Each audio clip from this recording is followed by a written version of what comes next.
Abbiamo preparato innanzitutto prodotti del territorio, abbiamo fatto dei gnocchetti con sugo di capra di Sant'Adi, poi la capra in umido, molto particolare con degli aromi speciali del nostro Mediterraneo, le trofie con una campiodanese e poi dei bocconcini di vitello al vino bianco.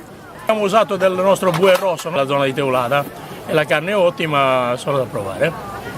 L'afflusso è favoloso, la serata è splendida.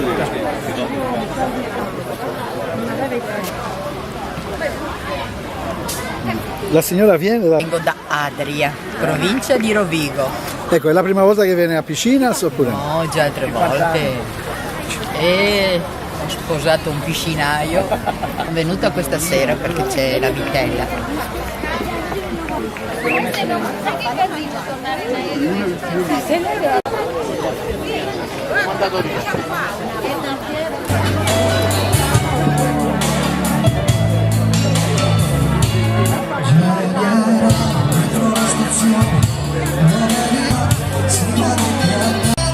...21 anni di sagra dell'allevatore. Sì.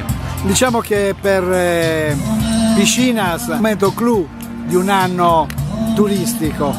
Di solito sì, perché con queste nostre sagre c'è la concentrazione di tutti i turisti, amici e parenti che abitano nel continente. A luglio e agosto scendono. Con queste sagre noi riscopriamo sempre le tradizioni locali, dalla pasta fatta in casa, i ravioli con i gnocchetti, della carne di capra, con la vitella, sempre i nostri prodotti locali. Sono tradizioni che noi non vogliamo mai disperdere e ringraziamo le associazioni, in questo caso la Proloco, dove si adoperano per diversi mesi per far sì la realizzazione di questo evento.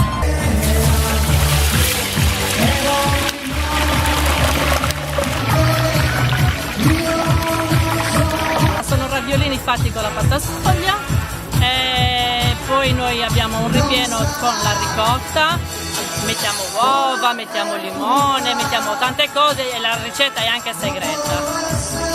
Poi, Per essere più buona giustamente deve essere... certamente c'è qualcosa sempre in più.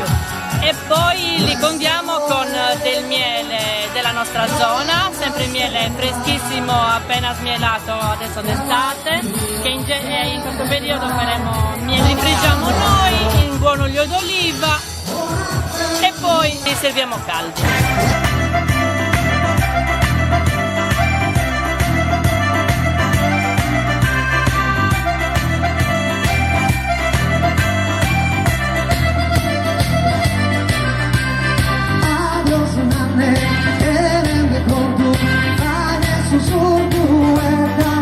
Un successo che dello staff, uno staff che è variegato. Il successo naturalmente è dovuto all'impegno profuso da parte di tutti, in particolare, ripeto, dei soci Proloco, grazie anche all'associazione Cuochi Sud Sardegna, il maestro di cucina Antonio Pinto, che lui riesce sempre attraverso le sue magie di cucina a far diventare i piatti speciali. Grazie anche all'amministrazione comunale che con il loro contributo ha consentito la riuscita naturalmente.